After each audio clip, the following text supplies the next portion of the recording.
Bonjour à tous, nous te saluons au nom de Jésus. Bienvenue à ce numéro de plat du jour pour ce jeudi 9 janvier 2025. Aujourd'hui, notre plat est préparé dans le livre de Job, le chapitre 42, les versets 5 et 6. Mon oreille avait entendu parler de toi, mais maintenant, mon œil t'a vu. C'est pourquoi je me condamne et je me repens sur la poussière et sur la cendre. Dès le début du livre de Job, Dieu lui-même témoigne de l'intégrité et de la droiture de Job. Il dit, il n'y a personne comme lui sur la terre. Waouh!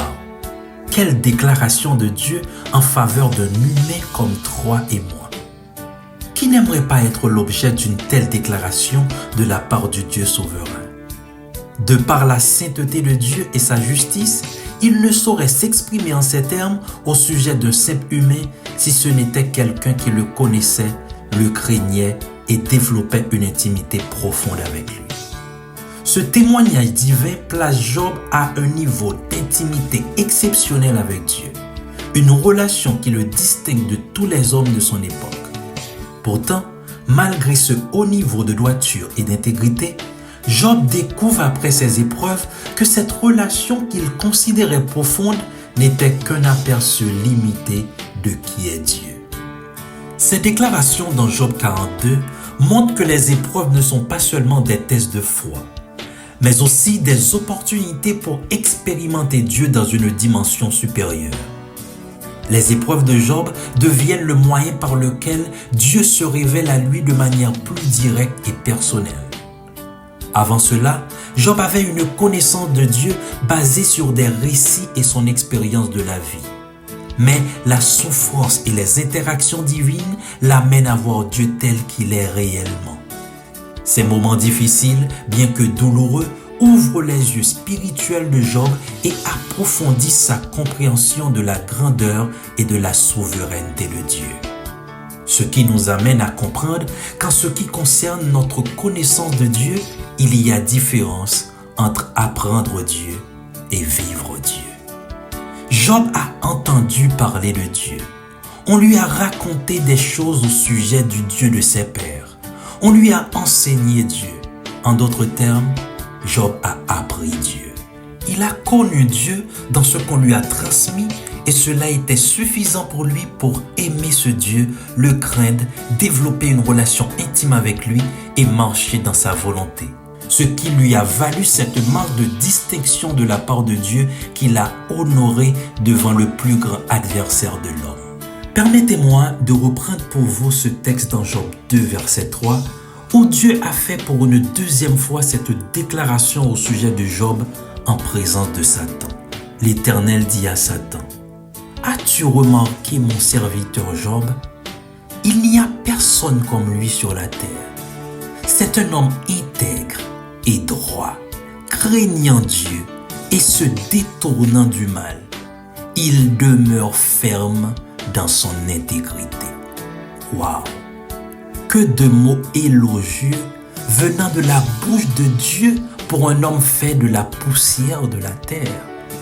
Et j'ai pu déceler une certaine perfection dans la déclaration de Dieu. Car dit-on, le chiffre 7 est le chiffre de la perfection. Et Dieu a prononcé 7 paroles et vérités élogieuses au sujet de Job. Premièrement, il dit, il est son serviteur. Il dit, mon serviteur, Job.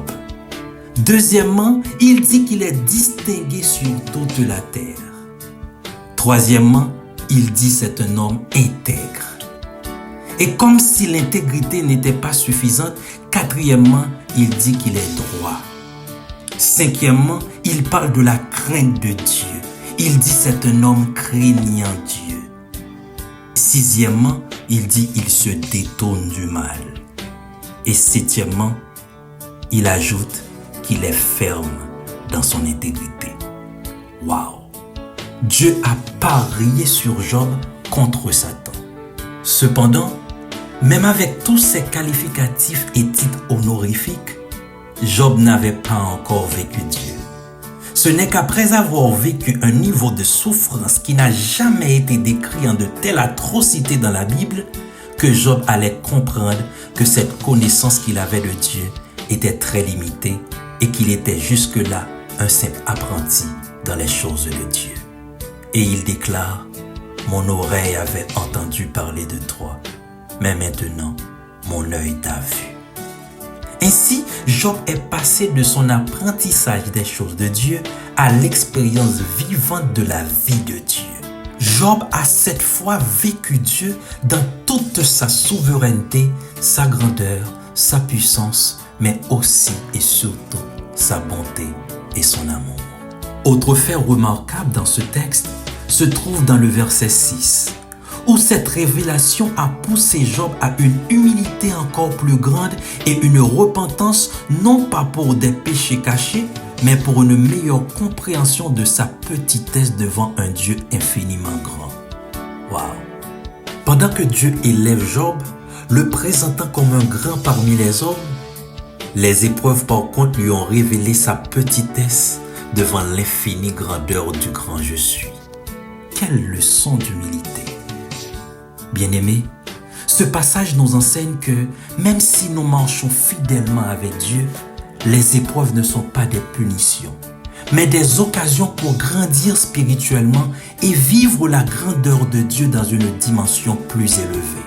Malheureusement, très souvent nous fuyons nos épreuves en sortant de la volonté de Dieu, sans nous rendre compte ce que nous avons raté et combien de bénéfices les résultats de nos épreuves nous aurions apportés si nous les avions patiemment supportés. J'aime ce texte dans 1 Corinthiens 10, verset 13, dans la version Nouvelle Bible Second, qui dit « Aucune épreuve ne vous est survenue qui n'ait été humaine. Or Dieu est digne de confiance, il ne permettra pas que vous soyez mis à l'épreuve au-delà de vos forces. Avec l'épreuve, il ménagera aussi une issue pour que vous puissiez la supporter. » Comme Job, nous devons accepter que chaque saison de notre vie, même celle de nos souffrances, peut nous rapprocher davantage de Dieu et nous transformer profondément. Cette intimité renouvelée avec Dieu, née des épreuves, est un trésor spirituel bien plus précieux que toute autre richesse terrestre. Car c'est seulement ceux qui ont vécu Dieu à travers les épreuves qui peuvent vraiment témoigner de sa grandeur, de sa puissance, de sa bonté et de son amour. Bon appétit à tous, bonne journée, soyez richement bénis au nom de Jésus. Merci bon Dieu pour bon moi parole ça. J'aime décourager les pas moi force. L'aime grand l'aime moi soif, moi supporter. Parole ça gain beauté là-dedans. T'as pu pas quitter le passé au matin. Pour pas qu'un rendez-vous avec moi. Ça me pas jeune médicament mon besoin. Pour passer